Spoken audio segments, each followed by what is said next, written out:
yaitu kelenjar ASI gitu.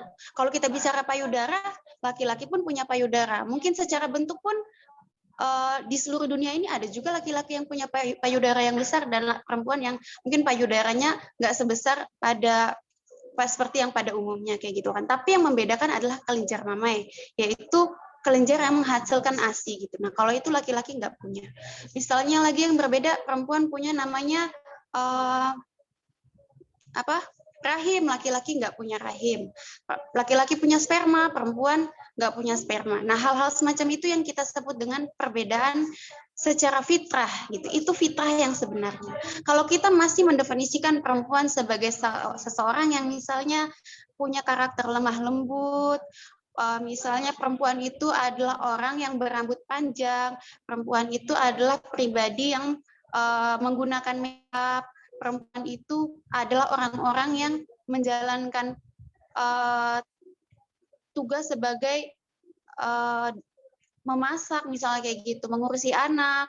Nah, hal-hal itu sebetulnya adalah definisi perempuan secara gender gitu, secara peran di masyarakat gitu. Dan itu apakah datangnya dari Allah?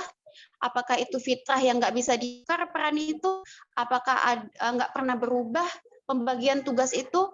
Apakah sifat seperti itu nggak ada di laki-laki? Nggak seperti itu. Sifat-sifat tadi, tugas-tugas tadi, penampakan-penampakan yang kita lihat itu adalah ciri-ciri perempuan, sebetulnya tadi juga ada di dalam diri laki-laki, dan itu bukan sesuatu yang sifatnya fitrah, sehingga bisa kita pertukarkan.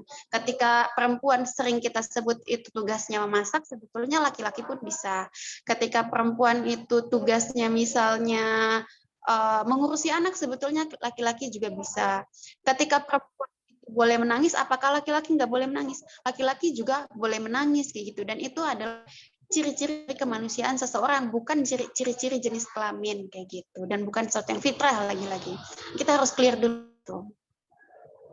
Selanjutnya, kalau kita kembali kepada konteks pembahasan hari ini, bicara mengenai pandangan Islam, dalam ensiklopedia Islam, perempuan itu berasal dari bahasa Arab. Mungkin teman-teman yang lebih pandai bahasa Arab, saya mohon izin sedikit, saya juga hanya mengutip saja dari Google. Dalam bahasa Arab, perempuan itu berasal dari kata al-mar'ah gitu kan, yang jamaknya disebut dengan Anisa. Itu sama halnya dalam bahasa Indonesia kita menyebut perempuan itu sebagai perempuan gitu, sebagai wanita gitu kan. Tapi saya lebih nyaman menyebutkannya perempuan, karena kalau kita pakai kajian budaya pun ternyata kata wanita itu ada unsur ketidakadilan juga di sana. Wanita itu katanya kepanjangan singkatan dari wani ditata dalam bahasa Jawa, artinya mau diatur. Jadi maksudnya harus diatur gitu, nggak punya kebebasan. Itu katanya sih seperti itu. Jadi karena landasan itu saya lebih nyaman menggunakan kata perempuan untuk menyebut kedirian saya dan teman-teman semua di sini gitu. Lanjut kepada pembahasan bicara tentang bagaimana perempuan dipandang pada masa sebelum Islam.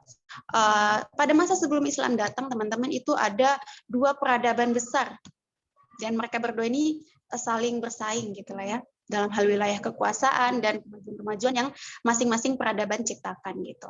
Yang pertama mungkin saya bahas dari peradaban Yunani. Ada beberapa pandangan berkembang pada masa itu ketika melihat sosok seorang perempuan. Perempuan di zaman Yunani yang dia adalah keturunan kerajaan, yang dia itu keturunan darah biru ya kalau bahasa kita gitu kan.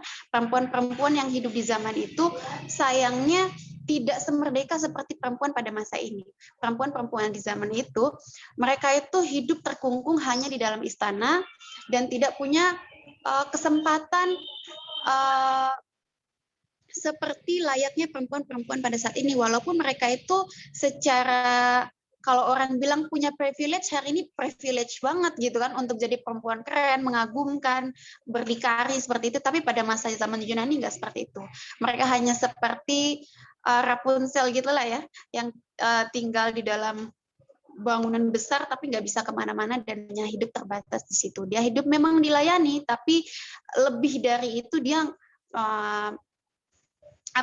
terbatas lah dibanding dengan perempuan-perempuan seperti sekarang yang hidup di zaman ini. Itu yang hidupnya enak. Bagaimana dengan perempuan-perempuan di zaman Yunani yang mereka adalah kalangan-kalangan akar rumput, kalangan-kalangan masyarakat kecil gitu.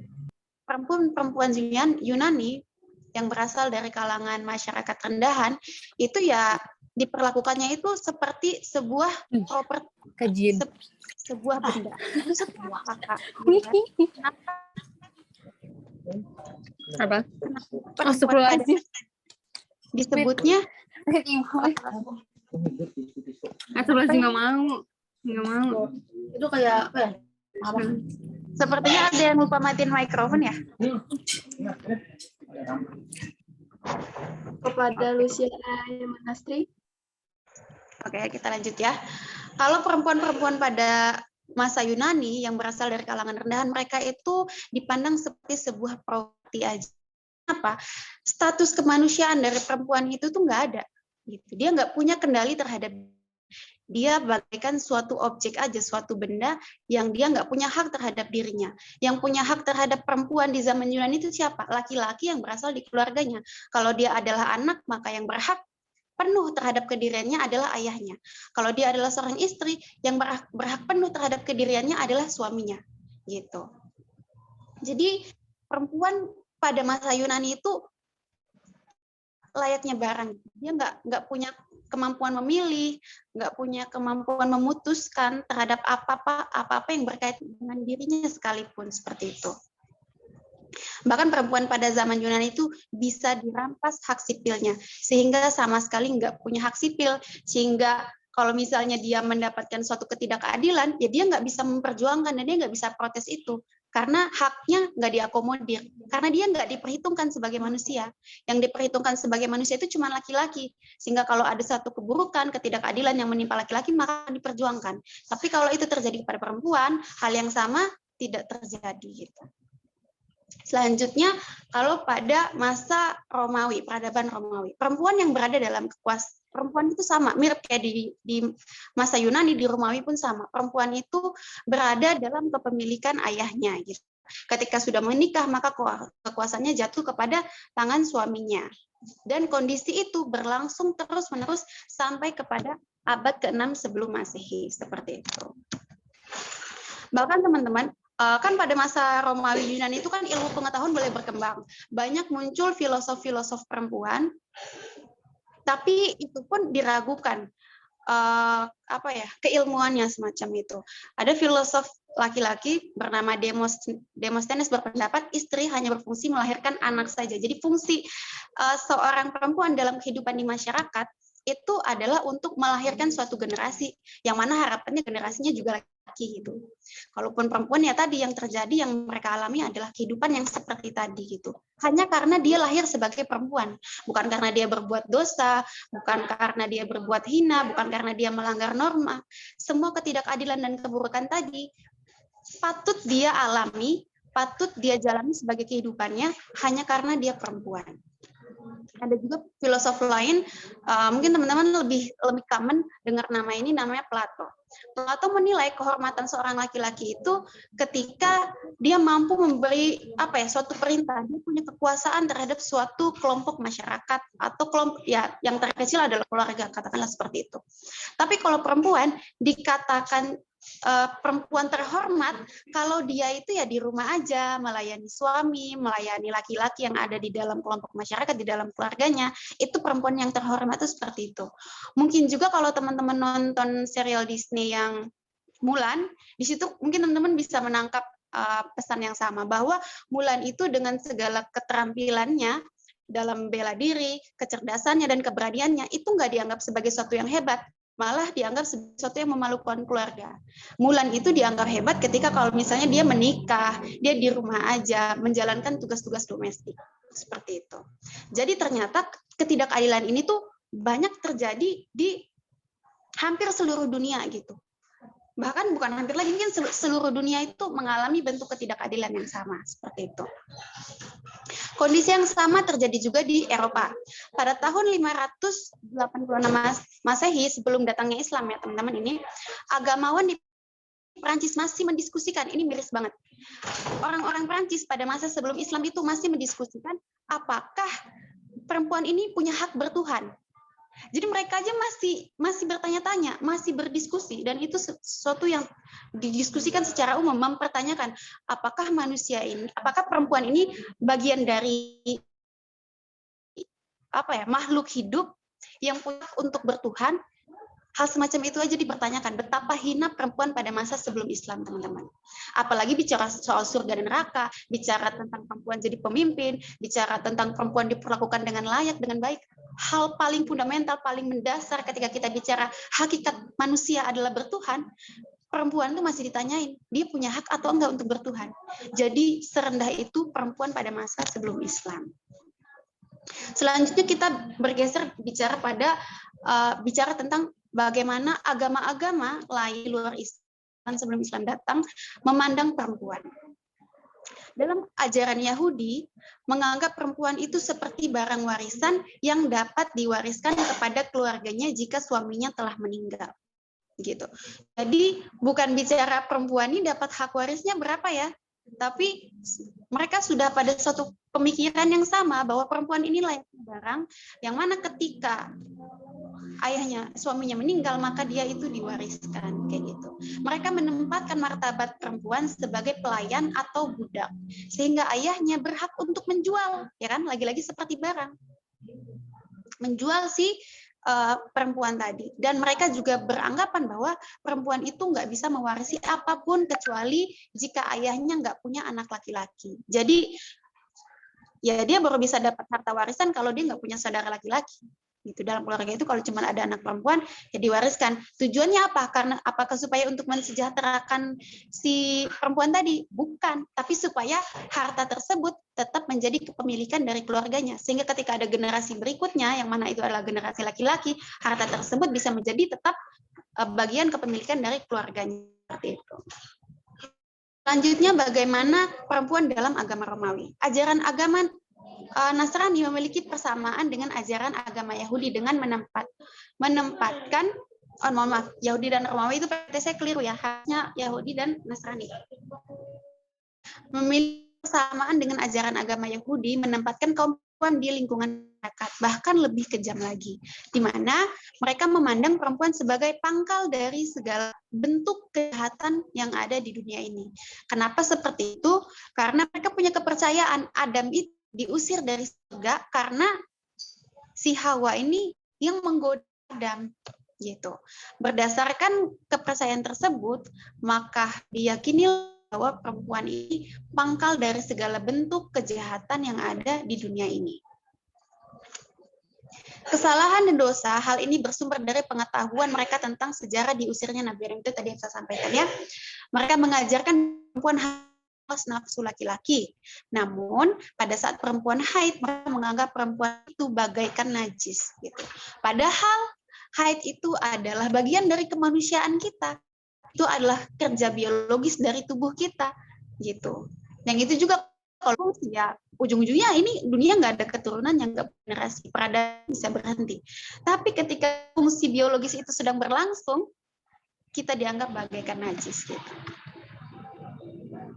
Sekarang lebih spesifik dalam garis sejarah Islam. Pada masa sebelum Islam, apa yang terjadi pada masyarakat-masyarakat yang disebut dengan masyarakat jahiliyah? Pada zaman jahiliyah, orang Arab itu merasa malu apabila istrinya melahirkan seorang anak perempuan. Karena itu dianggap sebagai aib terbesar bagi keluarga. Oleh karena itu, bayi perempuan yang baru lahir harus langsung dikubur. Teman-teman boleh terus cek, saya takut keliru, saya mengutip dari Google juga. Quran Surah An-Nahl ayat 58-59. Berbunyi ini menerangkan tentang peristiwa tadi. Apabila seseorang dari mereka diberi kabar dengan kelahiran anak perempuan, wajahnya menjadi hitam, merah padam, dan dia sangat marah. Lalu dia bersembunyi dari orang banyak disebabkan kabar buruk yang diterimanya. Jadi, punya anak perempuan itu adalah kabar buruk bagi society pada saat itu. Apakah dia akan memeliharanya dengan menanggung kehinaan atau akan membenamkannya ke dalam tanah hidup-hidup? Ingatlah alangkah buruknya putusan yang mereka tetapkan. Jadi Allah pun dalam Quran surah itu telah mengatakan perbuatan tersebut. Selanjutnya, apalah yang dialami oleh perempuan itu dijadikan budak-budak atau pembantu-pembantu. Mereka selain dipakai jasanya untuk menjalankan tugas-tugas, ya apapun itu yang berat, yang nggak diperhatikan haknya, nggak digaji pula, mereka bahkan bisa dieksploitasi dengan cara apa? Dipekerjakan sebagai pelacur, sebagai pekerja seks, seperti itu. Di masa jahiliyah, anak perempuan tidak mendapatkan jatah waris. Gitu. Bahkan dalam peristiwa perang, ketika ada satu kelompok yang kalah dalam peperangan tersebut dan ada perempuan di dalam kelompok itu, perempuan setara nilainya dengan harta rampasan perang. Gitu. Pada zaman Persia bagaimana? Wanita-wanita dilarang menikah dengan laki-laki yang tidak memiliki baju besi, sedangkan sebaliknya bagi laki-laki ketika haid wanita diusir. Sedangkan sebaliknya. Lalu ketika wanita haid diusir dari tempatnya ke tempat yang jauh, diasingkan dan tidak boleh ada yang mengunjungi kecuali mengantarkan makanan. Gitu. Di pun peristiwa yang mencerminkan ketidakadilan yang dialami perempuan juga ada tentunya. Kemuliaan perempuan terletak pada masa ketika dia mampu menikah dengan pria yang baik dan punya aktivitas keterampilan di ruang publik adalah aib bagi keluarga dari perempuan itu. Itu tadi yang saya sampaikan tentang bulan kan itu latar belakangnya Cina kan ya. Nah itu tadi sama nih poinnya sama. Kemudian di India, wanita dianggap sebagai sumber kesalahan dan penyebab kemunduran akhlak maupun mental. Sehingga wanita diharamkan dalam hak-hak pemerintah dan warisan. Bahkan mereka tidak memiliki hak hidup setelah suaminya wafat. Jadi kalau di India, pada zaman dahulu ya, kalau misalnya laki-laki itu meninggal, seorang kepala keluarga meninggal, wanita itu harus dibakar bersama dengan suaminya gitu. Hak hidupnya nih serta-merta ketika suaminya meninggal, hak hidup si perempuan ikutan hilang gitu. Sehingga dia juga harus dikubur bersama jasad suaminya yang meninggal pada saat itu.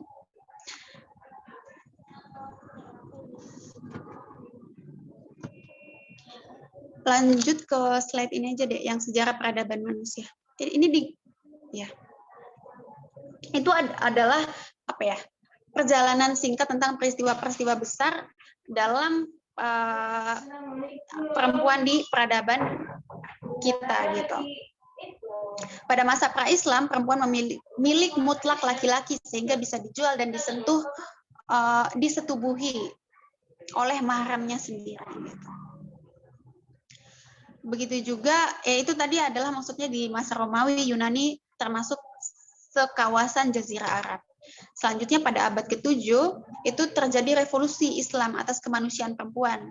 Jadi dengan datangnya Islam, dengan tauladan yang diberikan oleh Rasul lewat ayat Al-Quran, lewat keseharian Rasul, pada saat itu terjadi suatu transformasi besar.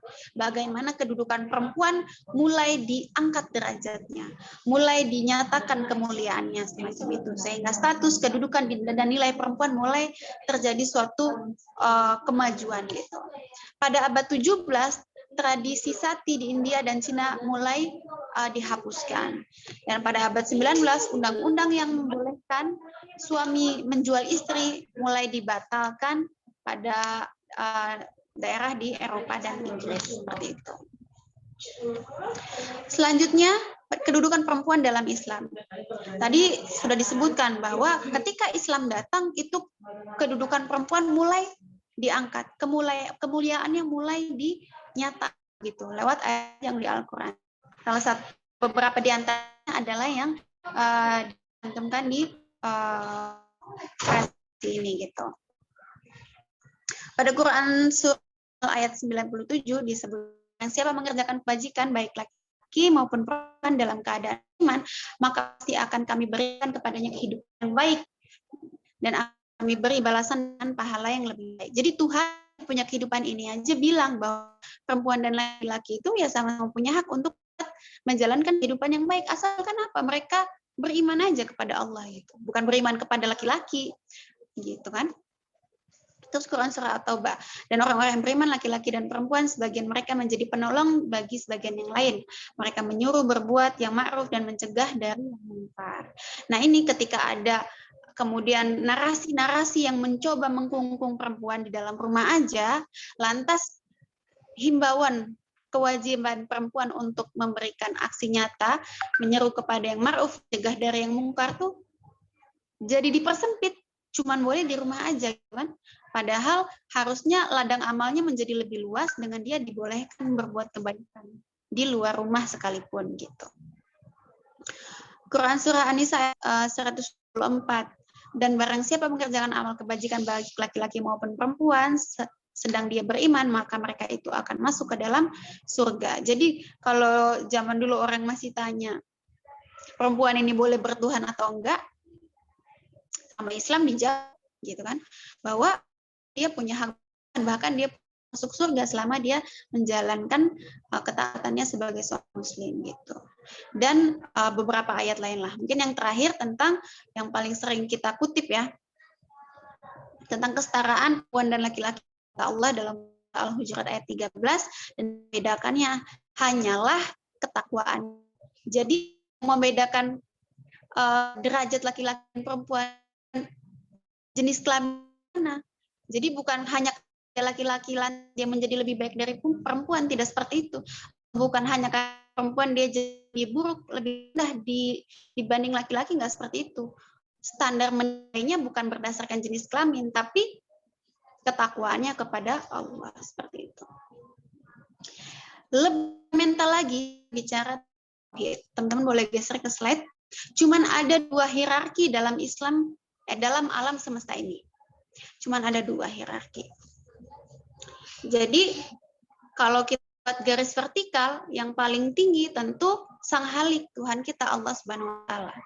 Kalau kita tarik ke bawah, di bawah Allah ada siapa? Manusia. Manusia itu ada 2, laki-laki dan perempuan, dan itu sejajar, garis horizontal. Jadi bukan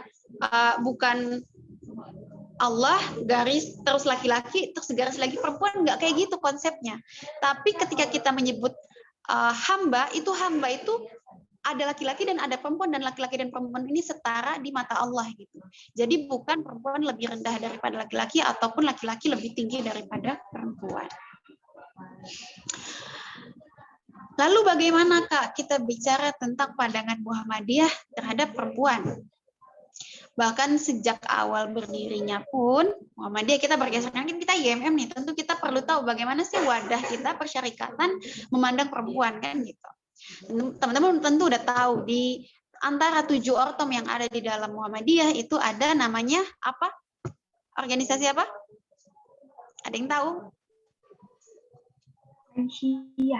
Aisyah, betul. Terima kasih. IPM, IPM juga ada Ipmawatinya gitu kan.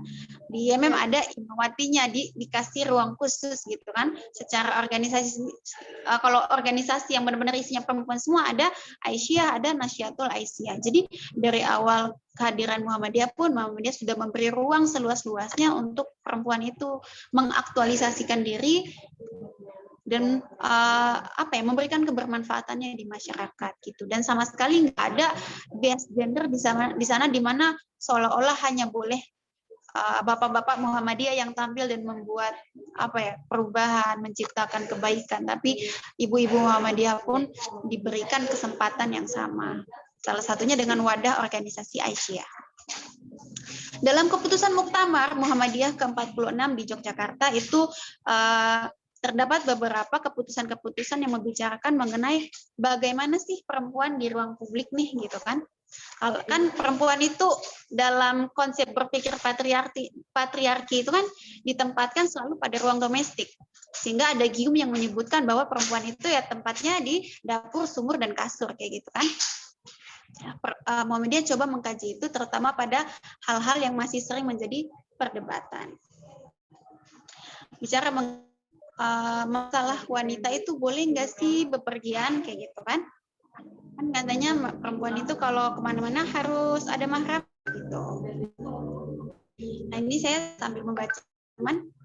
Dalam himpunan putusan tarjih mengenai perempuan apakah boleh bepergian, itu disebutkan bahwa pertama wanita boleh melakukan bepergian sehari atau lebih kalau disertai oleh mahramnya. Kemudian kedua, diperbolehkan bepergian atau melakukan perjalanan sehari atau lebih bagi seorang wanita apabila dimaksudkan untuk keperluan yang diizinkan atau syar'i serta dalam keadaan aman. Dan yang ketiga berkaitan dengan mahram, adapun yang dimaksud dalam mahram adalah sebagaimana yang termaktub dalam firman Allah Quran surah An-Nisa ayat 22 ayat sampai 23. Nah, ini perdebatannya itu sama kuatnya bahwa orang yang bicara ini dalam diskusi Muhammadiyah ya. Dalil tentang perempuan itu boleh keluar sama mahram, sama dalil perempuan itu nggak boleh tetap boleh keluar asalkan ya nggak melanggar syariat gitu, itu masih dalam perdebatan gitu. Sehingga ini kalau misalnya udah ada update dan teman-teman ada yang tahu boleh nanti menyampaikannya, tapi sejauh yang saya temukan dari literatur yang ada itu masih punya sikapnya. Tapi oke, kita kalau misalnya lihat tokoh-tokoh lain yang mungkin hari ini ramai hadir sebagai tokoh-tokoh di ruang publik membicarakan perempuan dan Islam, misalnya Dr. Nur Rofiah, terus Mbak Kalis Majliasi dan beberapa tokoh yang lain, mereka sih tim-tim yang kayak gak ada masalah. Kalau misalnya kita nih manusia dalam Al-Baqarah ayat 30 kan disebut sebagai seorang pemimpin, wakil Allah di bumi untuk menjaga keseimbangan, menciptakan kemaslahatan, dan itu adalah kewajiban yang sama antara laki-laki dan perempuan. Sehingga menciptakan kemaslahatan itu jangan hanya disempitkan perempuan cuma boleh di rumah, tapi boleh juga di luar rumah. Apalagi dengan segala keilmuan yang bisa diakses hari ini, dengan segala kualitas yang ada, kalau hanya dikungkung di dalam rumah aja itu kan menjadi sesuatu yang tidak di tempat lah, tidak di tempatnya, maksudnya punya ilmu tapi tidak diberi ruang untuk memberikan kemaslahatan seperti itu. Selanjutnya dari poin yang ada saya bahas beberapa aja ya, yang mungkin lebih sering. Kalau soal wanita dan kesenian gitu, di dalam itu tidak dipermasalahkan, yaitu maksudnya selama nggak melanggar syar'i dalam batas kewajaran itu juga boleh. Wanita jadi hakim boleh, wanita dalam politik pun boleh. Jadi balik lagi, amar ma'ruf nahi mungkar, kita bicara sistemik, kita bicara bekerja secara struktur, tentu kita nggak bisa lepas dari akses politik, dan perempuan pun perlu tahu dan perlu mengisi ruang-ruang itu gitu kan, sehingga kalau misalnya perempuan buta politik, jangan sampai nanti dia jadi korban dari politik itu kan. Saya nggak apa-apa kalau perempuan berpolitik, tentu perlu gitu, supaya dia juga bisa memperjuangkan hak-haknya, memperjuangkan pengalaman-pengalaman yang dia punya dan laki-laki itu nggak punya, misalnya kayak gitu. Sehingga butuh pemikiran dari perempuan itu sendiri. Wanita dan ilmu pengetahuan itu juga clear lah ya tentang wanita dan ilmu pengetahuan seperti itu. Selanjutnya, perempuan dalam Muhammadiyah. Muhammadiyah telah memberi ruang yang cukup bagi perempuan untuk mengambil peran di ruang publik. Teks-teks hadis yang dilematis, misoginis. Misoginis itu artinya suatu cara pandang yang mengandung unsur kebencian dan merendahkan. Nah, banyak ternyata hadis-hadis, tafsir-tafsir yang mengandung unsur misoginis terhadap perempuan gitu. Padahal kalau ditelusuri lebih jauh itu kesahihannya bahkan sangat kurang gitu ya. Apakah sanadnya nggak jelas atau pokoknya hal-hal semacam itulah. Tapi lazim kita dengar masyarakat itu nggak kuat hadisnya, malah mengandung unsur-unsur yang merendahkan perempuan dan mengandung unsur-unsur kebencian terhadap perempuan. Itu yang disebut dengan misoginis, itu seperti itu. Hadis-hadis misoginis yang lain telah dikontekstualisasikan dengan situasi zaman yang ada hingga kaum perempuan tak ada hambatan lagi untuk beraktivitas lebih luas baik secara sosial maupun kultural. Dalam suatu kajian bersama Dr. Endang Mintarja, salah satu pimpinan Pusat Muhammadiyah di Majelis Tarjih, waktu itu saya lupa Quran surah apa, pokoknya yang bicara tentang hak perempuan untuk memberikan kesaksian. Karena pada masa itu kan perempuan nggak punya hak sipil tuh, termasuk jangan kan dibela tuh dia nggak bisa untuk memilih atau dipilih, atau kalau misalnya dia dalam suatu ruang sidang dia nggak bisa memberikan kesaksian, nggak bisa jadi saksi perempuan itu. Kenapa? Karena dia dianggap nggak punya kapabilitas untuk itu. Yang punya kemampuan kayak gitu cuma laki-laki. Ya kenapa bisa seperti itu? Ya jelas hak belajar nggak punya. Dia selalu di rumah, dia nggak tahu informasi, sehingga dia terbatas.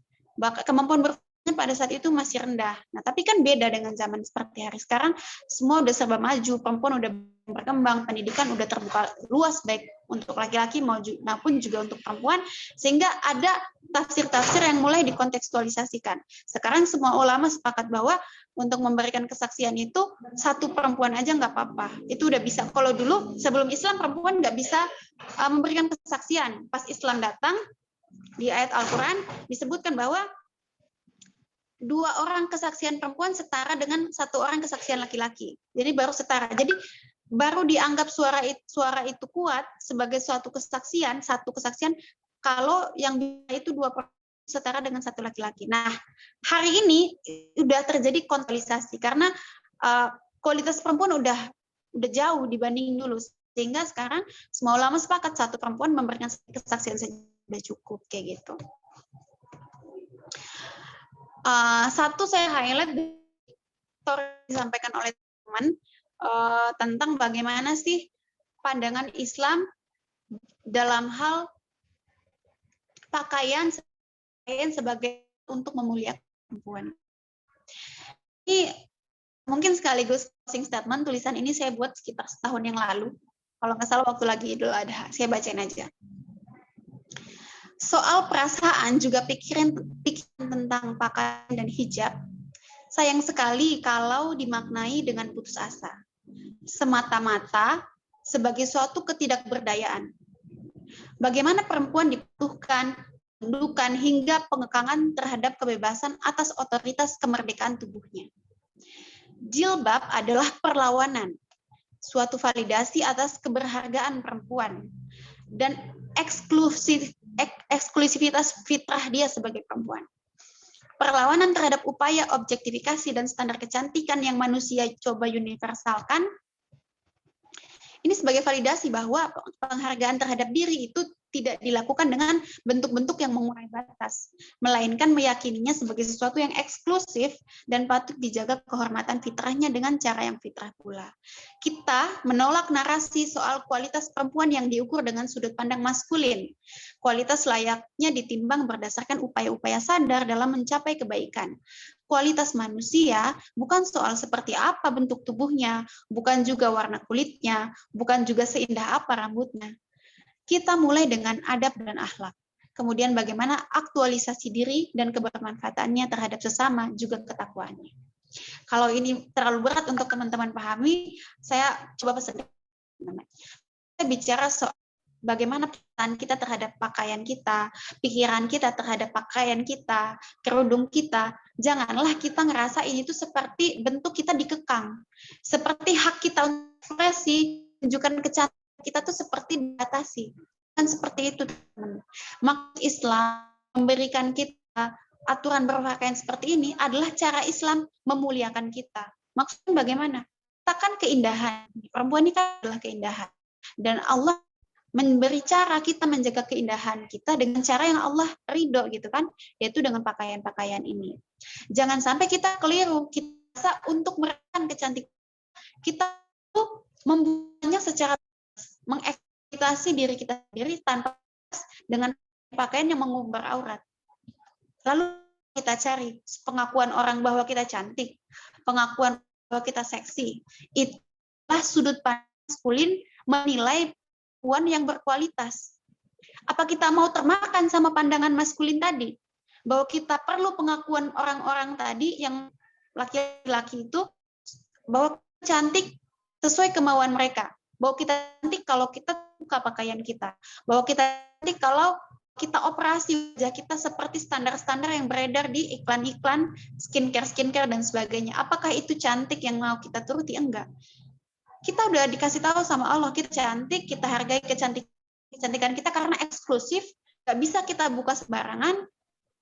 Dan kita tahu bahwa yang lebih sebagai apa ya? Yang lebih dalam kecantikan, dalam kualitas adalah kita serta ketakwaan pada Allah Subhanahu wa Ta'ala. Jadi jangan merasa bangga terhadap berdasarkan, dan itu adalah standar yang diciptakan oleh laki-laki atau bahkan perempuan sekalipun, tapi misoginis, tapi patriarki. Kita harus kembali kepada yang fitrah. Itu mungkin closing statement yang panjang, tapi semoga poinnya dapat teman-teman. Selanjutnya saya kembalikan ke moderator. Mohon maaf kalau banyak kekurangan. Semoga setelah ini kita bisa diskusi lebih banyak. Terima kasih. Assalamualaikum warahmatullahi wabarakatuh. Waalaikumsalam warahmatullahi wabarakatuh. Terima kasih kepada Kak Eka. Nah, untuk teman-teman yang ingin bertanya atau ingin mengeluarkan pendapat, silakan untuk raise hand ya, atau boleh lewat chat Zoom ya. Jadi teman-teman yang ingin bertanya dan ingin mengeluarkan pendapatnya, boleh raise hand.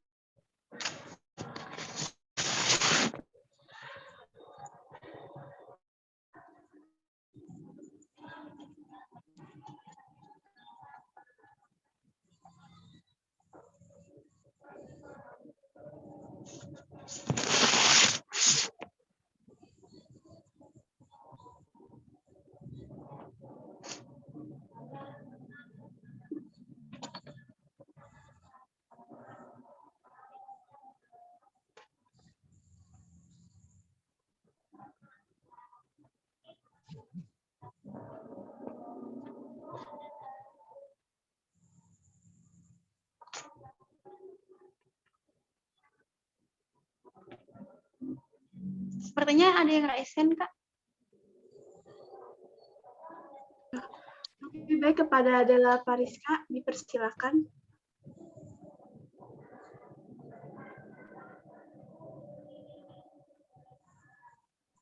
Assalamualaikum warahmatullahi wabarakatuh. Waalaikumsalam warahmatullahi wabarakatuh.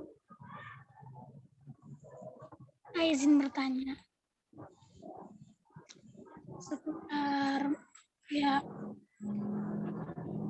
apakah seorang wanita muslim itu berhak untuk mencapai pendidikannya setinggi mungkin sesuai dengan pendidikannya? Kan bukannya perempuan itu yang saya tahu boleh melebihi dari laki-laki gitu kan. Ya, terima kasih. Assalamualaikum warahmatullahi wabarakatuh. Waalaikumsalam warahmatullahi wabarakatuh. Saya izin langsung menjawab ya, Kak Moderator. Baik. Oke. Pertama, saya mau ucapkan terima kasih untuk Della karena sudah menyampaikan pertanyaannya. Dan juga mungkin yang punya pemikiran semacam ini banyak, bukan cuma Della. Mungkin di ruang Zoom ini pun nggak sedikit yang punya kepercayaan yang sama, keyakinan yang sama bahwa perempuan itu nggak punya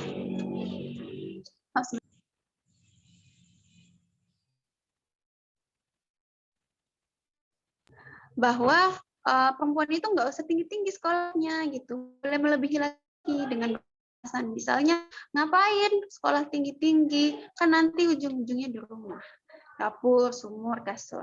Atau jangan tinggi-tinggi sekolahnya, nanti nggak ada laki-laki yang mau.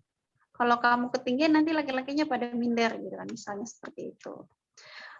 Kalau kita bicara lebih dasar, kita kembali kepada Al-Quran, nggak ada larangan perempuan untuk menuntut ilmu gitu, menuntut pendidikan yang tinggi, nggak ada larangan. Bahkan kita dituntut untuk menuntut ilmu gitu kan, disuruh untuk menuntut ilmu dari buayan sampai ke liang lahat kan, seperti itu ya. Jadi justru kita didorong oleh Islam untuk menjadi pribadi yang berilmu. Bahkan Allah itu mengangkat derajat seorang individu yang punya ilmu dan dia bertakwa. Nah, itu Allah nggak sebut cuma laki-laki, tapi perempuan seperti itu. Jadi kita itu punya kewajiban untuk jadi pribadi yang berilmu. Allah mau kalau punya manusia tuh, maksudnya bukan Allah nggak mau ya. Maksudnya Allah lebih mengarahkan kita nih sebagai seorang pribadi, sebagai seorang muslim itu harus jadi muslim yang cerdas. Salah satu jalannya dengan menuntut ilmu, dengan bersekolah, dengan melanjutkan pendidikan setinggi mungkin, dengan harapan dengan keilmuan yang kita miliki, kita bisa menjadi seorang pribadi yang bisa membawa kemaslahatan, bukan cuma bagi diri kita sendiri, tapi juga bagi lingkup terkait kita misalnya, bahkan yang lebih luas. kota, bahkan dunia sekalipun, kan seperti itu. Jadi sama sekali keliru kalau kita masih berpikir perempuan tuh nggak boleh sekolah tinggi-tinggi. Kalau kita khawatir nanti kita kalau ketinggian sekolahnya laki-lakinya pada minder, kenapa kita harus nurunin standar kita untuk dapat sama laki-laki yang minder? Kita nggak perlu nurunin standar kita supaya kita bisa sepasang sama laki-laki yang minderan kayak gitu. Nggak perlu. Justru kita terus saja meningkatkan kualitas diri kita sehingga nanti laki-laki juga yang berbeda yang dengan terbuka dan mengakui bahwa perempuan juga punya kecerdasan yang akan menjadi kita, dan dengan cara seperti itu mungkin kita punya kehidupan yang akan lebih baik justru gitu. Karena apa? Kita punya kemampuan menghargai diri kita sebagai perempuan seperti itu. Perempuan yang dianggap hanya boleh di dapur, di sumur, di kasur itu adalah pandangan-pandangan patriarki, pandangan-pandangan yang justru karena itulah terjadi penindasan, diskriminasi, eksploitasi, kekerasan terhadap perempuan. Kita harus lawan itu. Salah satunya dengan punya ilmu. Perempuan kalau nggak punya ilmu, justru itulah dia jadi mudah diperalat, mudah didominasi, mudah mengalami kekerasan dan perbudakan dan sebagainya kayak gitu. Kita harus lawan hal itu. Kayak gitu ya, Dila. Apakah udah cukup jelas jawaban saya? Oke, terima kasih. Terima kasih kembali. Baik, untuk kepada Yulin Nurwahidah, dipersilakan. Bismillahirrahmanirrahim. Assalamualaikum warahmatullahi wabarakatuh. Waalaikumsalam warahmatullahi wabarakatuh. Sebelumnya terima kasih kepada Kak Eka telah menjelaskan pemaparan yang sangat luar biasa yang membuka pemikiran kita tentang wanita gitu. Dan kan tadi sudah dijelaskan bahwa kita sebagai wanita itu wajib menutup aurat wanita gitu. Aurat wanita contohnya berpakaian syar'i kayak gitu. Terus pernah saya dengar juga bahwa suara wanita itu sebagai aurat. Contohnya bernyanyi. Wanita itu ketika bernyanyi itu sebagai aurat. Dan ada yang berpendapat juga bahwa suara wanita itu bukan aurat. Nah, pertanyaannya bagaimana kebenarannya itu, Kak? Terima kasih. Nun wal qalam wa ma yasurun. Assalamualaikum warahmatullahi wabarakatuh. Oke. Terima kasih untuk Yuli atas pertanyaannya ya, tentang apakah suara perempuan itu aurat. Tadi mungkin berkaitan juga dengan yang disampaikan di slide itu tentang bagaimana wanita dengan kesenian. Kalau kita anggap suara ini mungkin part dari kesenian gitu kan. Di sini orang-orang dapat mengambil kesimpulan bahwa kebudayaan dan kesenian merupakan karya manusia. Ini saya kutip dari Himpunan Putusan Tarbiyah.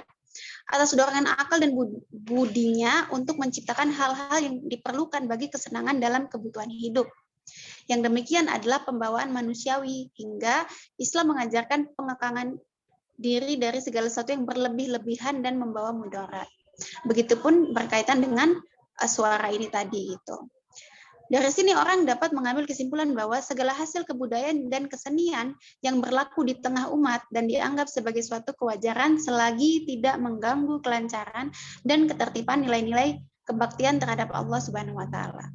Kalau spesifik bicara suara, mungkin yang dimaksud itu ya suara yang kayak mendayu-dayu gitu ya, yang mendesah-desah, ya itu emang nggak boleh. Pertanyaannya juga ngapain kan ngomong seperti itu, tujuannya apa gitu, apa feedback yang diharapkan dengan berbicara dengan suara mendesah-desah dan mendayu-dayu itu apa gitu kan. Tapi kalau esensi dari kita mengeluarkan suara adalah untuk menyampaikan suatu kebaikan, bahkan kita diam itu justru menjadi suatu yang mudarat, nah itu kita nggak boleh lakukan. Tapi dengan fitrah Allah kasih kita suara, masa kita bisa kita kasih suara, dan ini adalah alat untuk menyampaikan pemikiran, untuk mengkritisi suatu keburukan, mengkritisi suatu ketidakadilan, untuk menyuarakan kebaikan, tapi kita nggak gunakan suara ini. Terus kita nggak ngomong-ngomong gitu kan, keliru dong. Kalau nyanyi-nyanyi biasa sih,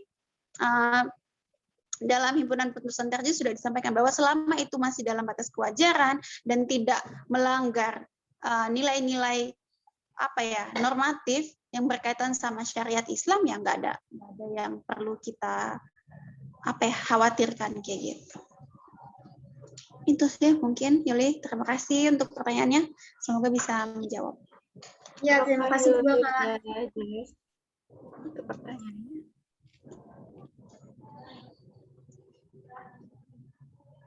Baik, sebelum lanjut ke pertanyaan berikutnya, saya ingatkan kembali untuk teman-teman mengisi absen ya, linknya ada di chat Zoom.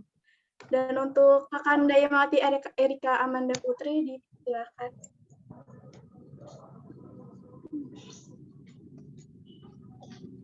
Baik, terima kasih kepada kakak moderator. Assalamualaikum warahmatullahi wabarakatuh. Waalaikumsalam. Perkenalkan, nama saya Erika. Saya dari instansi Unimed, Kak. Tadi gini Kak, mau nanya mengenai kepemimpinan perempuan nih Kak. Kalau dari sepenglihatan saya ya Kak, saya berpendapat bahwa di Indonesia sendiri kepemimpinan perempuan itu gimana ya Kak? Maksudnya agak kurang didukung gitu Kak. Karena apa? Karena dia perempuan gitu kan. Ada Imawan, kenapa mesti Imawati yang memimpin gitu kan Kak? Kan sering kali tuh kalau di MM gitu. Sedangkan mungkin kalau dibilang karena Imawati ini katanya yang nggak punya potensi, nggak bisa jadi pemimpin, cuman ngomong-ngomong doang gitu kan Kak. Padahal kalau dilihat di lingkup IMM ya Kak, yang ada Imawan dan Imawatinya gitu. Di lingkup IMM, kalau menurut saya Imawatinya itu masih kurang diberikan misal pendidikan tentang kepemimpinan atau pengembangan diri tentang kepemimpinan. Jadi gimana Imawati ini bisa punya jiwa kepemimpinan kalau dia nggak dikasih pelatihan kayak gitu Kak? Gimana menurut Kak? Makasih Kak. Oke, baik. Terima kasih untuk Imawati siapa ya namanya? Erika ya? Yang sudah ikut bergabung dalam diskusi kita nih jauh-jauh dari Medan ya. Bicara tentang perempuan dan kepemimpinan, lebih khusus lagi kita bicara soal Imawati. Sebelum ke sana, saya harap kita udah satu pemikiran bahwa sebenarnya kalau dalam Islam nggak ada larangan, bahkan kita didorong untuk mengisi ruang-ruang perbaikan. Even itu kalau misalnya kita perlu mengambil peran sebagai seorang pemimpin dalam urusan-urusan kehidupan di masyarakat tentu nggak ada masalah gitu, selama kita punya kapabilitas untuk itu. Pertanyaannya sekarang kita coba melihat ke dalam ruang yang lebih kecil di sekitar kita di YMM, ternyata teman-teman kita sendiri masih banyak yang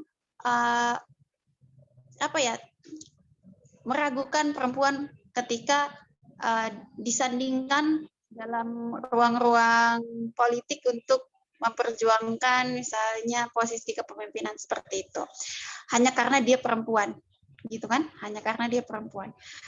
Itu masih keliru sih, sayang banget gitu. Makanya diskusi-diskusi kayak gini tuh harapannya tuh ada teman-teman Imawan juga gitu, sehingga kesadaran yang kita kembangkan di sini itu juga bisa menjadi sesuatu yang dimiliki juga oleh teman-teman Imawan.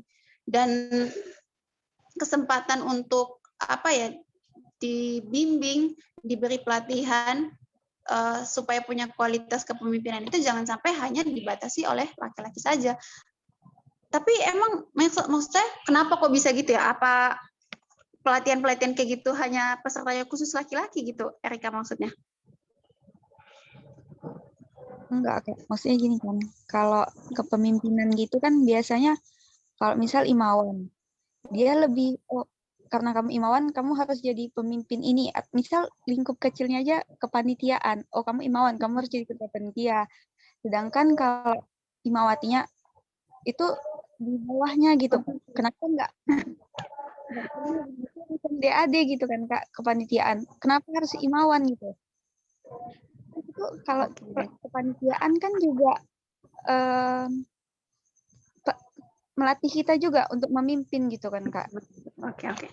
Jadi maksudnya ruang belajar di sini pelatihan itu bukan maksudnya literally pelatihan, tapi dalam berkegiatan, dalam menjalankan organisasi, perempuan juga perlu diberi kesempatan untuk jadi pemimpin, even itu cuman kayak semacam kegiatan proker kayak gitu. Nah ini imawannya nih yang harus diajak ngobrol gitu kok. Kadang perempuan tuh kita bicara soal emansipasi, bicara soal kesetaraan, seringkali perempuannya sendiri yang melemahkan diri. Aduh, nggak bisa, laki-lakinya aja. Tapi ini perempuannya udah bisa, udah punya kemauan, tapi laki-lakinya tidak memberi ruang.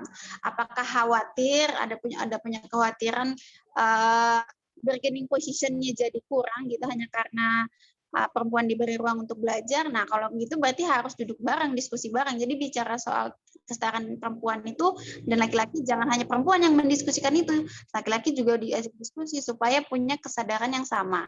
Gitu kan? Di pemerintahan aja kita punya kuota minimal ya. Kuota minimal mengisi parlemen itu 30%. 30% itu seringkali bahkan nggak penuh gitu. Padahal wajib minimal 30%, tapi 30% tadi belum tercukupi. Tapi seenggaknya itu udah menjadi acuan bahwa harusnya diberi suatu upaya afirmasi, ada pengaruh utamaan bagi Himawati untuk mengisi ruang-ruang kegiatan yang menempa keterampilan memimpinnya seperti itu. Dan itu perlu disuarakan, berarti misalnya Erika ketika ada dalam forum itu kan lagi diskusi, kita perdebatkan aja. Pertimbangannya apa, lantas perempuan nggak boleh jadi ketua DAD misalnya kayak gitu kan. Karena apa? Karena misalnya perempuan emosional gitu, apa laki-laki nggak punya emosi. Sama aja, itu hal yang bisa diperdebatkan. Kadang kan ada juga perempuan yang nggak emosional banget, bahkan lebih tenang, lebih bisa berpikir jernih, menggunakan logika dalam membuat keputusan. Itu bukan suatu keterampilan yang hanya dimiliki laki-laki gitu. Kalaupun punya unsur itu, ya justru dengan ruang diberi kepercayaan, dengan itu dia jadi punya pengalaman sehingga bisa mengontrol dan belajar gitu kan. Jadi dikritisi aja kalau menurut saya Erika ya, dikritisi dan ajak laki-laki untuk berdiskusi juga tentang kesetaraan gitu. Nah kayak gini-gini bikin kajian Himawati jangan cuma share buat Himawati, tapi ajak dorong laki-lakinya duduk bareng. Walaupun mereka nggak mau, kita ajak aja kalau kajiannya offline. Dulu itu yang kami lakukan di waktu saya zaman IMM FKIP dulu, Himawanya ditarik-tarik, suruh duduk dengerin. Jangan sampai kita perempuan membicarakan diri kita sendiri, tapi nggak ada laki-laki di sana. Nanti kita dianggap seperti suatu gerakan untuk mengalahkan laki-laki, padahal enggak. Ini suatu diskusi yang fair aja gitu. Itu Erika ya. Kepada Kakak Erika sudah paham atau Ya, paham. ada yang ingin disampaikan lagi? Pas, Kak. Terima kasih, Kak. Tapi mungkin dari saya Kak pertanyaannya Kak. Sekarang kan banyak kayak kasus pelecehan seksual terhadap perempuan nih. Apalagi kan di dalam Islam sendiri kan wanita itu dimuliakan, dijaga. Nah, kita pendapat pandangan maksimal umum tuh itu harus kayak gimana gitu Kak? Melindungi aja kita tuh kayak kurang gitu Kak, apalagi menjaga dan lain-lain gitu. Tapi kan kayak sekarang kasusnya itu seperti kayak satpam gitu menaruh kamera di ruang privasi toilet wanita ya Kak. Nah itu gimana sih Kak menurut pendapat Kakak, apa yang kita lakukan ke depannya gitu terhadap kasus ini? Ya baik, bicara tentang bagaimana kita menyikapi situasi hari ini yang sebenarnya bukan hari ini aja, dari dulu pun terjadi. Mungkin sekarang lebih banyak terungkap aja dengan adanya media gitu kan. Tapi sebetulnya tindakan pelecehan dan kekerasan itu udah suatu tindakan yang dari dulu ada, entah semakin banyak ataupun enggak, yang jelas yang saya tahu semakin banyak terungkap gitu. Karena bisa jadi bukan semakin banyak, dari dulu emang udah banyak aja. Cuman baru sekarang terungkap jadi terkesan kayak makin ramai kayak gitu. Tapi sebetulnya enggak kayak gitu. Tapi enggak tahu juga, itu pendapat saya aja. Kalau ditanya bagaimana harus bersikap, kita mulai dari tindakan preventif karena ini perjuangan yang panjang dan masih sangat panjang, karena masih banyak orang-orang yang punya mindset bahwa kalau lihat perempuan itu seperti lihat objek seksual gitu. Jadi perempuan dengan segala kualitas dan kebaikan dia sebagai seorang individu, kecerdasannya, akhlaknya, budi pekertinya, bakat yang dia punya, tapi laki-laki yang bejat ngelihat perempuan tuh nggak kayak gitu. Yang dia lihat cuma sebagai objek seksual. Sehingga banyaklah tuh terjadi tindak pelecehan dan kekerasan seksual di masyarakat. Selain itu ada juga subordinasi. Jadi ada posisi dominan yang dimana si pelaku merasa mampu mendominasi korban, gitu kan? Mampu mendominasi korban sehingga terjadilah itu tindakan pelecehan gitu. Maka yang perlu kita lakukan adalah usaha seluas-luasnya menyebarkan ilmu dan pengetahuan tentang mana sih harusnya kita bersikap dan perempuan gitu kan. Itu dulu. Jadi kalau perempuan kita, maksudnya laki-laki kita ajak diskusi, perempuan dari kalangan manapun kita ajak diskusi tentang ini, sehingga pengetahuan ini semakin banyak, semakin kadang gini, pelecehan itu orang lakukan bukan cuma karena dia niat mau melakukan pelecehan gitu. Ada juga yang dia melakukan itu berdasarkan kesenangan dan bercanda tanpa tahu tindakannya itu adalah pelecehan. Banyak juga korban-korban yang sebetulnya sedang dilecehkan, tapi dia nggak tahu kalau dia itu lagi dilecehkan. Karena dia nggak punya definisi itu. Gitu. Diajak dulu semuanya supaya tahu pelecehan itu kayak gimana. Sehingga dia mampu menjaga diri dan memberi batasan. Seperti sampai pada tahap mana dia boleh atau terima untuk diperlakukan kayak gitu. Pada batas-batas yang sudah tidak wajar, dia bisa diri dan menjauhkannya dari itu. Bahkan mampu melakukan perlawanan gitu. Itu dari sisi pencegahan kita sebagai korban. Selanjutnya sebagai orang yang menyaksikan, misalnya sebagai saksi ya, kita yang paling pertama atau sebagai orang yang diceritakan, jangan berikan suatu justifikasi negatif atau penolakan terhadap korban-korban yang sudah dengan susah payah menceritakan pengalaman sial yang mereka alami gitu kan. Sehingga dengan itu keadilan yang diperjuangkan oleh para korban ini bisa diberi jalan kayak gitu. Kalau kita sebagai pribadi masih melihat korban pelecehan itu sebagai sebab, maksudnya gini, dia itu dilecehkan karena salah dia sendiri gitu kan. Kalau kita masih kayak gitu dan menganggap apa yang dia alami itu sebagai aib, padahal itu adalah sesuatu yang bukan dia mau, tapi dia diserang, nah dia mau ngungkapinnya juga susah. Jadi mau memperjuangkan hal itu dan meminimalisir hal itu ke depannya untuk dialami oleh maksudnya dialami oleh orang-orang lain juga jadi susah gitu. Karena kita sebagai masyarakat nggak memberikan dia ruang nyaman untuk menceritakan musibah yang dialami.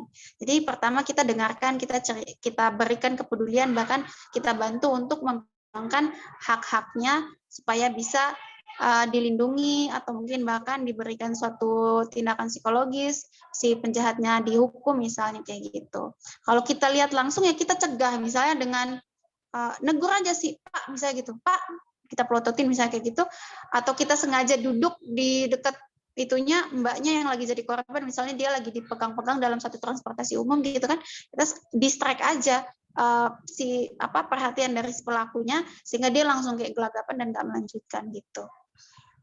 Kalau lebih berani lagi ya langsung dibentak dengan suara besar biar semuanya keroyok, ya enggak juga ya, maksudnya jangan sampai itu berlanjut, kita cegah kan kayak gitu. Terus apalagi ya, sebagai korban sendiri ya jangan menyalahkan diri sendiri dan berani speak up walaupun itu nggak mudah.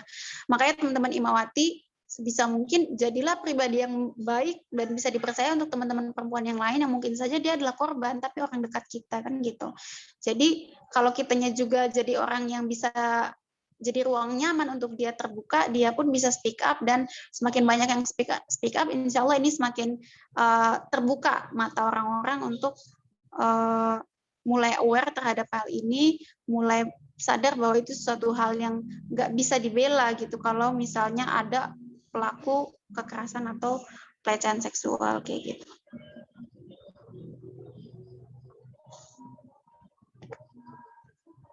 Baik, Masya Allah sekali jawabannya, Kak. Nah, mungkin dari teman-teman nih yang belum bertanya atau mengeluarkan pendapat, mungkin kayak ada sesuatu yang ingin disampaikan gitu, boleh ya teman-teman untuk raise hand. Kita tunggu loh teman-teman. Ayo teman-teman jangan malu bertanya, Nanti kita akan ada sesuatu nih buat teman-teman yang rajin untuk bertanya. Sepertinya ada yang bertanya di Zoom chat ya. Azmi. Oke, Assalamualaikum warahmatullahi wabarakatuh. Kak, nama saya Azmi Hanifatu Fida. Saya izin bertanya, Kak, bagaimana caranya kita perempuan menjadi seorang yang tangguh dan kuat dengan berbagai cobaan dengan ujian yang sering dikasih sama Allah? Oke. Bicara tentang bagaimana menjadi pribadi ya. Katakanlah kita sebagai perempuan untuk bisa tangguh dan kuat dengan berbagai cobaan yang diberikan sama Allah gitu. Pertama, frasa yang dipakai itu adalah berbagai cobaan. Itu aja menurut saya sudah satu cara untuk supaya kita kuat. Karena apa? Ketika kita memandang peristiwa itu sebagai suatu cobaan yang perlu kita lewati, yang Allah sengaja berikan ke kita, tentu cobaan ini ada maksud. Kita punya persepsi semacam itu terhadap peristiwa yang menimpa kita aja itu sudah suatu part membantu kita untuk kuat. Bahwa kita percaya nih peristiwa yang saat ini terjadi pasti ada maksud. Allah kasih suatu kita keadaan yang berat, keadaan yang sulit itu pasti ada maksud. Yang dengan kita percaya seperti itu sudah bantu menguatkan hati kita, membantu membuat kita tenang bahwa kita akan bisa melewati ini dan ada hadiah nanti di akhir kan kayak gitu. Yang kedua, kalau menurut saya ya kembali berpegang kepada Allah, berdoa. Kalau di apa namanya? Doa yang apa? Rabbi shrahli sadri wa yassir li amri itu teman-teman bisa artikan enggak? Walau dalam lisannya yang itu pernah tahu kan ya doa itu? Ada yang tahu enggak artinya?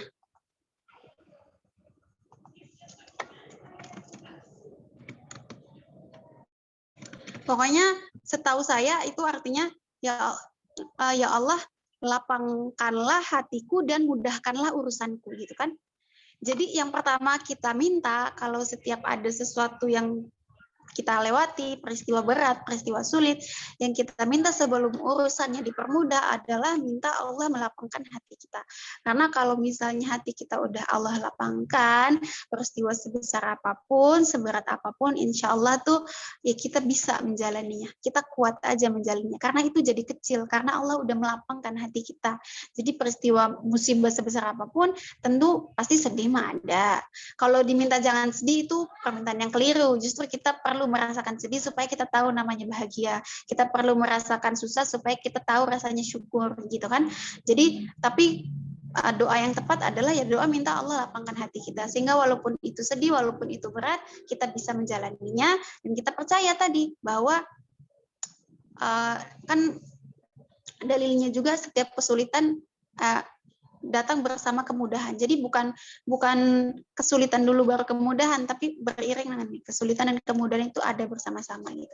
Kembali lagi persepsi dan keyakinan dan keimanan kita kepada Allah berdasarkan itu juga insya Allah kita bisa menjadi pribadi yang kuat gitu. Dan ilmu juga tentu kita butuh jadi perempuan yang berilmu sehingga kita bisa menggunakan akal kita untuk survive dalam hidup ini gitu kan. Kalau kita jadi pribadi nggak berilmu, kita ya terbata-bata dalam menjalani hidup. Bahkan kita mungkin diperalat gitu kan, kita bukannya bisa memperjuangkan hidup kita menjadi kehidupan yang lebih baik, malah semakin terpuruk karena kita dibodoh-bodohi. Jadi ilmu juga part yang penting gitu, iman dan ilmu amaliyah, amal ilmiah gitu kan kalau di itu kali ya.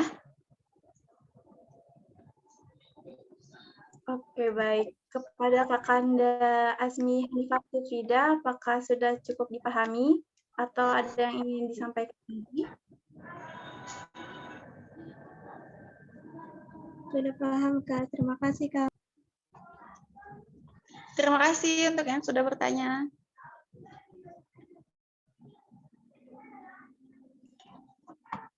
Baik, untuk yang lainnya, apa ada yang ingin disampaikan atau ingin bertanya, silakan ya teman-teman untuk di-raise ataupun kalau ingin malu nih untuk on cam atau bersuara itu bisa melalui chat Zoom ya.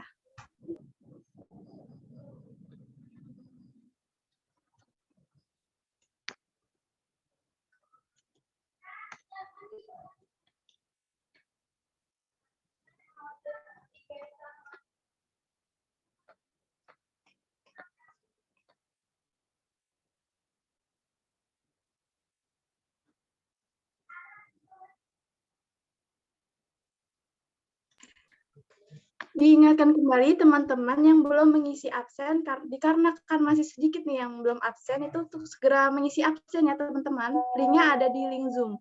Terima kasih.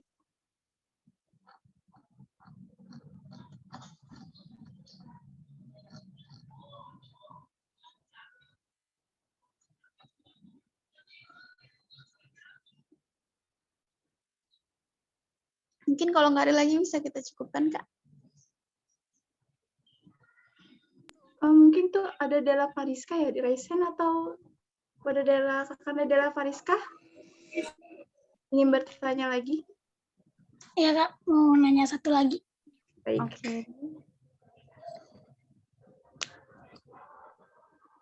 Bagaimana cara menumbuhkan kepercayaan diri seorang perempuan untuk memulai dan berusaha untuk lebih unggul dalam pekerjaan di bidang yang disukainya itu gimana? Sama-sama kita ketahui kan sebagai perempuan krisis kepercayaan diri padahal mempunyai potensi gitu.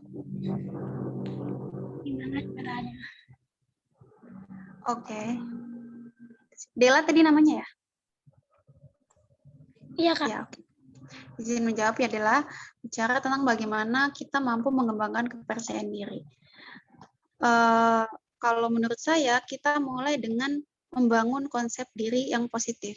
Kita harus punya persepsi dan konsep yang positif terhadap diri kita, sehingga kita bisa memaksimalkan apa yang kita punya gitu. Mulainya dari mana? Tadi kan Dela sendiri menyebutkan bahwa setiap pribadi pasti punya potensi. Potensi ini ada dua, potensi yang kita sebut dengan potensi negatif atau hal-hal di dalam diri kita yang masih perlu kita perbaiki, dan potensi yang sifatnya positif, sifatnya bakat, yang perlu kita asah, yang perlu kita tingkatkan, sehingga menjadi suatu keterampilan dan keahlian, kan kayak gitu. Nah, cara supaya kita punya konsep diri yang positif adalah mengenali dua itu. Mengenali apa yang menjadi kelebihan kita dan apa yang menjadi kekurangan kita. Yang kita tahu itu adalah kelebihan, kita berusaha untuk eksplor terus, kita tingkatkan menjadi suatu keahlian. Sesuatu yang sifatnya kekurangan, kita perbaiki, kita benahi, sehingga bisa semakin berkurang. Dengan itu insya Allah kan kita jadi lebih optimis ya dalam melaksanakan hal-hal yang kita sedang lakukan, baik itu dalam pendidikan maupun pekerjaan. Terus berlatih gitu kan, belajar ya, kalaupun misalnya itu kita punya rasa gugup, punya rasa khawatir, gagal, saya rasa itu wajar, itu lumrah. Bahkan kita perlu perasaan itu untuk memvalidasi kalau kita ada ragu, ada malu, ada nggak percaya diri terhadap apa yang kita lakukan, itu tanda bahwa yang kita lakukan itu adalah hal besar, adalah hal hebat. Kalau kita biasa-biasa aja, kita selalu percaya diri ketika melakukan sesuatu, jangan-jangan memang yang kita lakukan tuh hal remeh gitu kan. Jadi menurut saya nggak apa-apa punya rasa insecure di dalam diri, asalkan dalam batas yang wajar. Dan caranya supaya tetap bisa percaya diri adalah mengenali diri. Bukan kita hanya tahu yang positif aja, tapi juga yang negatif dari kita. Supaya yang negatif kita perbaiki, yang positif kita tingkatkan, dan terus belajar. Kalaupun gagal, kalaupun salah, itu part dari proses, dan percaya bahwa ke depan kita akan terus memperbaiki diri menjadi versi terbaik dari diri kita dari waktu ke waktu. Kayak gitu, Dela.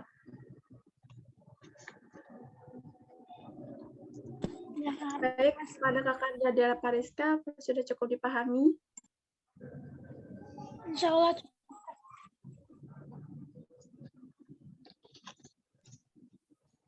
Baik teman-teman, kalau ada yang ingin bertanya silakan di raise hand ya.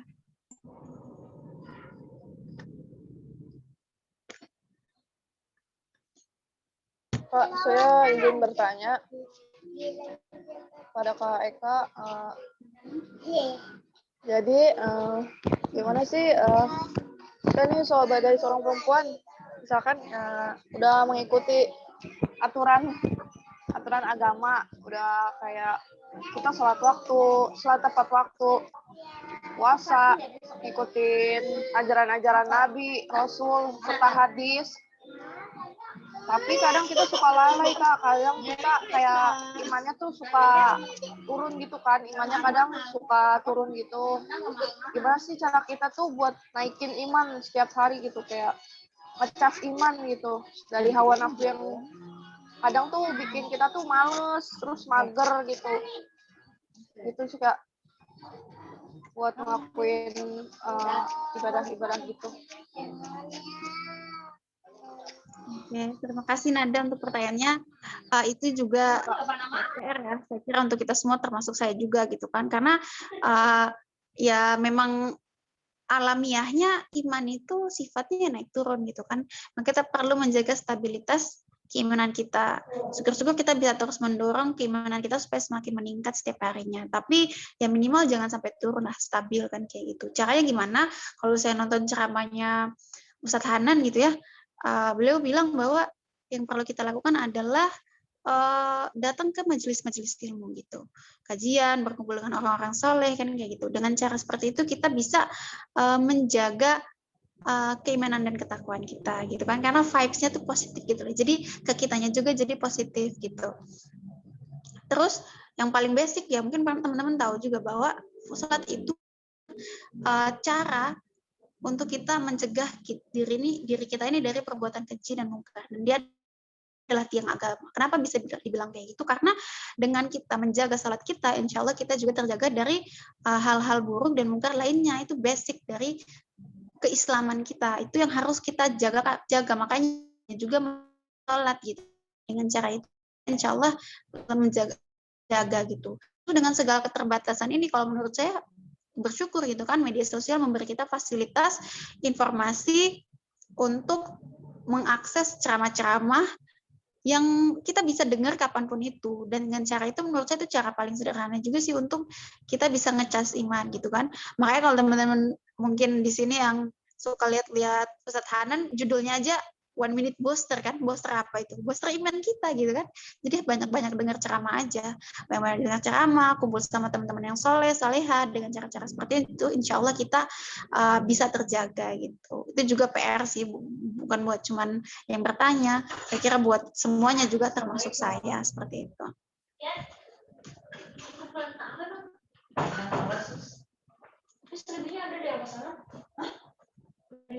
Baik, kepada makasih ya Kak.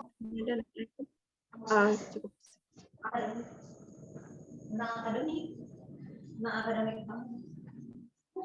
Mana? Apakah masih ada lagi? Diingatkan kepada teman-teman untuk segera mengisi link post-test ya, yang sudah tertera di link Zoom chat.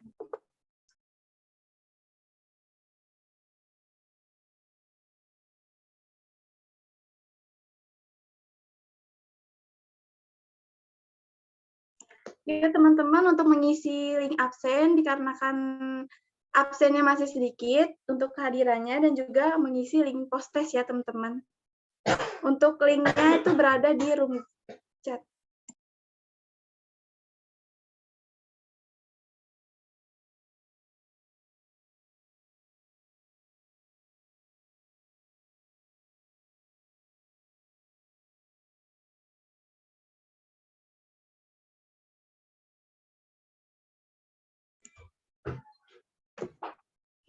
Mungkin teman-teman ada yang ingin bertanya lagi?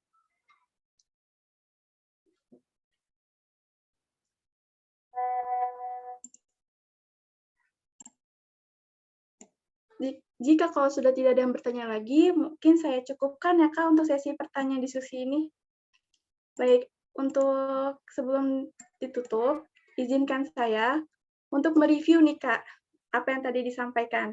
Nah, rangkumannya tadi yaitu kita tuh membahas tentang kedudukan perempuan sebelum dan sesudah kedatangan Islam. Perempuan dalam konteks psikis atau gender didefinisikan sebagai sifat yang melekat pada seseorang untuk menjadi feminim. Sedangkan perempuan dalam pengertian fisik merupakan salah satu jenis kelamin yang ditandai oleh alat reproduksi berupa rahim, sel telur, payudara, sehingga perempuan dapat hamil, melahirkan, dan menyusui. Di Yunani sendiri, perempuan itu dari kalangan rendah diperlakukan seolah properti yang bisa dijual dibelikan di pasar.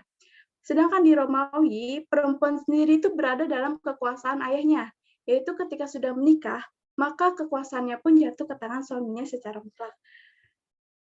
Pada ajaran agama Yahudi, perempuan itu dianggap seperti barang warisan itu yang dapat diwariskan kepada keluarganya.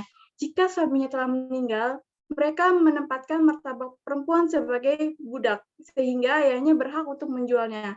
Sedangkan di dalam ajaran agama Nasrani, bahkan lebih kejam lagi nih teman-teman, yaitu perempuan di mana mereka tuh memandang perempuan ini sebagai pangkal dari segala kejahatan, kesalahan, dan dosa. Hal ini bersumber dari pengetahuan mereka tentang sejarah, yaitu diusirnya Nabi Adam dari surga.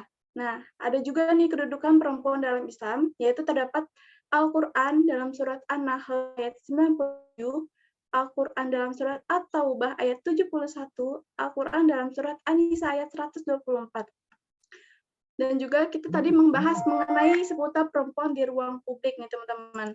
Nah, di ruang publik ini terdapat di Muhammadiyah tadi kan bagaimana wanita berpergian, terus kedudukan musola Aisyah, terus wanita dengan keseniannya, wanita dengan ilmu pengetahuannya.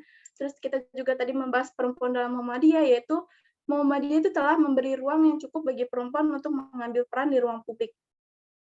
Mungkin itu saja dari kami selaku moderator. Apabila ada kesalahan kata, mohon dimaafkan. Saya kembalikan kepada MC Karaima, dipersilakan.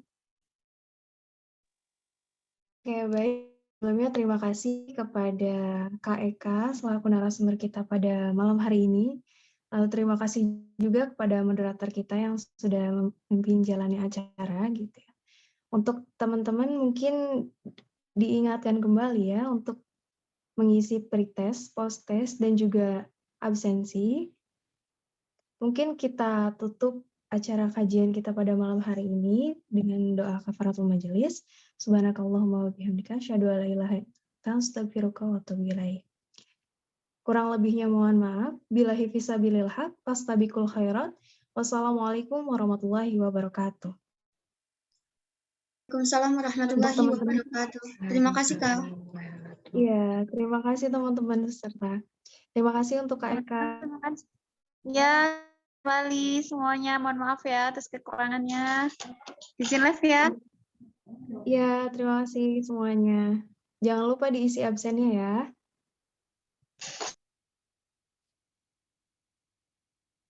Jangan lupa diisi absen, post-test, dan pre-testnya ya. Nanti ada